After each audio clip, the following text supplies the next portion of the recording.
For better or for worse, celebrity and architecture go hand in hand.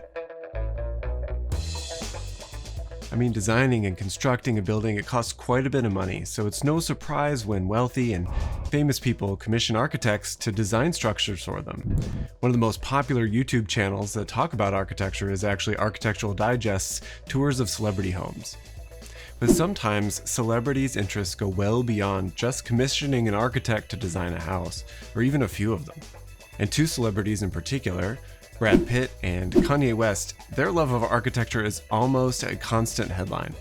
Interestingly, they both approach the field from almost opposite directions. And in this video, we're going to take a close look at how Brad and Kanye got into architecture, how their paths to it and in it are drastically different, and what their outsized influence in the field has produced. We'll start with Brad Pitt, who says that he's been interested in design and architecture ever since his college years, which go way back to 1982. He studied journalism and advertising at the University of Missouri. But it was here in a throwaway two-credit course that he was introduced to the work of Frank Lloyd Wright and Charles René Mackintosh. It's interesting that it's these two architects in particular that sparked Brad's interest. Both of these architects were born within a year of each other.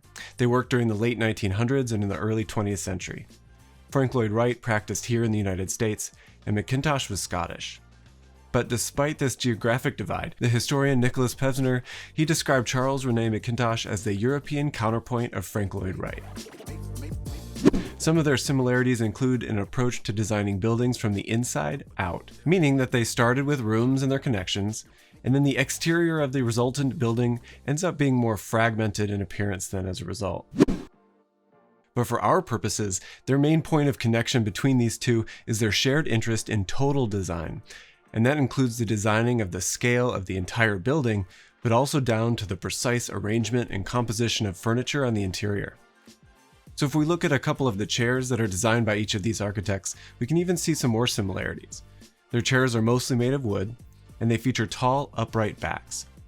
These exaggerated backs help to make the chairs more spatial, as the vertical extension begins to define space on either side of them.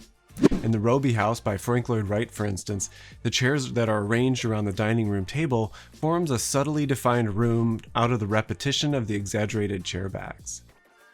Chairs are, in a sense, like scaled-down building parts, but by virtue of their distilled scope, they demand particular attention to the details of their construction and the poetics of how they're made. Chairs offer a tangible and small-scale entry into an interest in architecture. And just like buildings, they rely on and express materiality, structure, joinery, and form. But they also help to structure human occupation and relationships. The form of the chair is directly correlated with the form that a human body will take when they engage with it. And this tracks well with what Pitt says guides his interest in architecture overall. He says that architecture is one of the few art forms that you can be inside, and you can experience it by being smaller than it. I have a strict belief that architecture has an ability to lift your soul, that we are susceptible to our surroundings.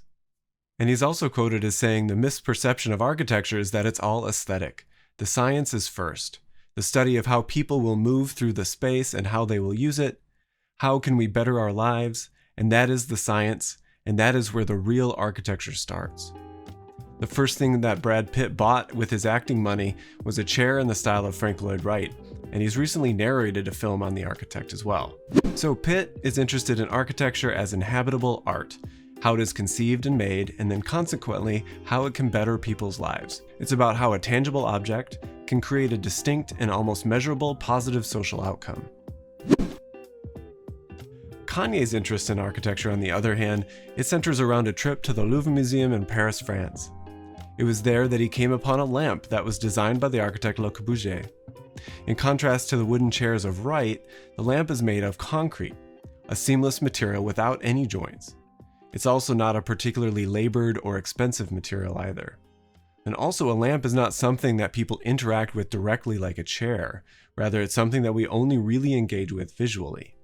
Kanye says that when I look at that Corbusier lamp and think, he made this and he put this lamp in zoos so that everyone could have it. With Kanye, we're not talking about chairs that people put in their house. We're talking about an object that becomes part of the city and can be enjoyed by anyone in the public. And I think it should be noted that this design embodies an entire ethos about the role of simplification of form and the absence of ornamentation, the role that those can subsequently lead to social reform. And all of these ideas are embedded in the projects by Corb that explored his utopian urban schemes. So, both Kanye and Brad were inspired by a fragment of architecture that had been decontextualized or removed from its original location. Brad's were primarily chairs that revealed how they were made and constructed, and they're objects that someone and even himself could own. And this is versus Kanye, who was inspired by a lamp. The lamp was made in a way that did not reveal how it was constructed. It was seamless and it glowed light. It was also a lamp that was made to illuminate public space, and it was an object that Le Corbusier gifted to the world for the betterment of society in the search for utopia. So, what do these folks, Brad Pitt and Kanye West, what do they do with these inspirations? Well, Brad finds the most famous American architect that there is, Frank Gehry, and he interns at his office. But unlike any other typical intern, he becomes friends with the boss, and he famously learns computer-aided drafting, and you can easily find images on the internet of Pitt hot gluing models around the office. Brad is interested in the labor and the work of the architect. He finds the power of architecture inspiring, and immediately connects it to the act of its production. He partners with Gehry on some projects, including the one that he was hot gluing the paper to. It's for the seafront in a city called Hove. Pitt consulted on the design of some of the more high-end areas of the project, like the penthouse and the restaurant. And the developer hoped that Pitt's name being attached to the project would drive interest around it and help to ensure its success. It did not, however, and the project was scrapped after a few years later. Kanye West, on the other hand, he didn't go to work for an office. Instead, he worked to incorporate the lessons from his architectural inspiration into his own art. He did, however, also work closely with an ambassador to the discipline as a kind of tour guide, but instead of Frank Gehry, West turned to Ana Stănescu, a Romanian architect that helped Kanye visit and interpret other works of Le Corbusier. Oana teaches at Harvard, and she's a prolific and thoughtful architect and intellectual. Kanye attributes the lessons that he took from this process as providing the pared-down and minimalist approach to his musical production in the Yeezus album. To conceive of and execute this work, he surrounded himself with the best and the most influential music producers alive. The cohort sequestered themselves in a loft space and focused on the collaboration. All involved were given a song to work on and returned the next day to sit and critique. And this was a process that Anthony Kilhofer compared to an art class.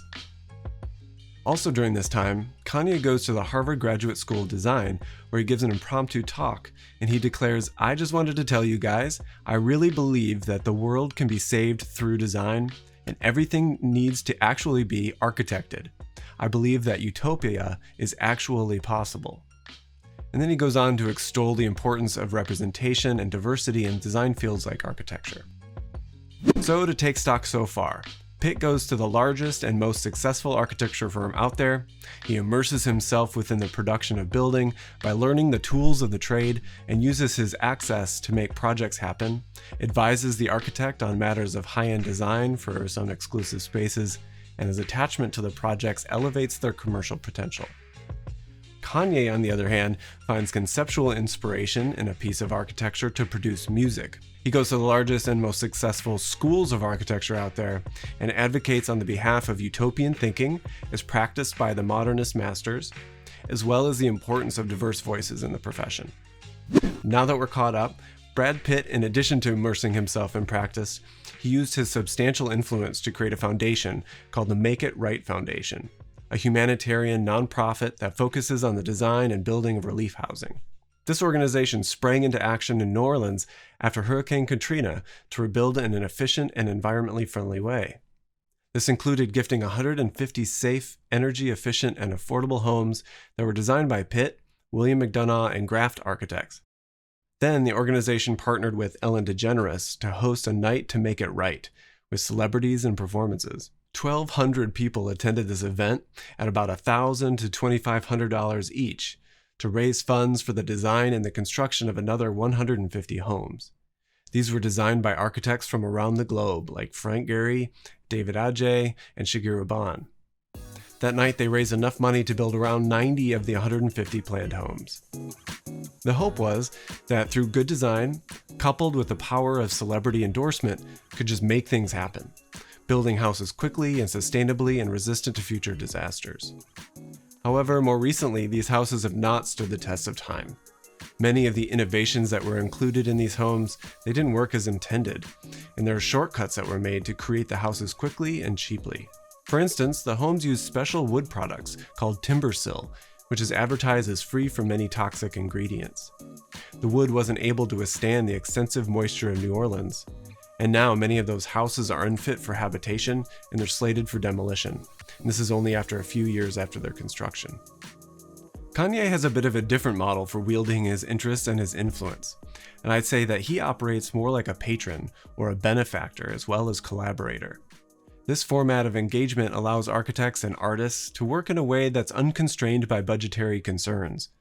It's more similar to models from, say, Renaissance Europe, where nobility would be the benefactor of certain artists and architects, and this would allow them to develop their ideas freed from commercial pressures. It's next to impossible to list all of the projects that Kanye has a hand in, but it probably starts with the commissioning of architects for his own homes. And these include the Hidden Hills home with Axel Vervoet, who helped them strip down a pretty typical but giant suburban-style house with smooth plaster. The architect describes a process of abstraction and editing, finding a purity. The result is a distinct lack of decoration, or any color, or any other traces of human occupation at all. The most accepting room of human intrusion is a room with a creature-like soft sculpture fashioned by the artist Isabel Rower. And this is fitting for a life that is almost always on display and conceived as one grand art project. Kanye's loft in New York with Claudio Silvestrin is even more extreme, when large stone objects are some of the only intrusions into the alien hardscape. But the current masterwork is the Yeezy campus in West Wyoming on 4,500 acres. The reason for its location is due to a locally lax attitude toward building codes, which make architectural experimentation possible. This includes the Tatooine-inspired Yeezy shelters, 200 dwellings, studio spaces, and a performance venue. These and all the buildings are the result of a collaboration with important artists and architects like James Turrell and Valerio Olgiati. Olgiati is a pretty curious figure, whose architecture tends to be pretty monumental and also dehumanizing. He likes to cultivate a particularly mysterious and inflated cultish image. His writings proclaim his designs as non-referential, meaning they shouldn't be understood in the context of other historical associations or baggage.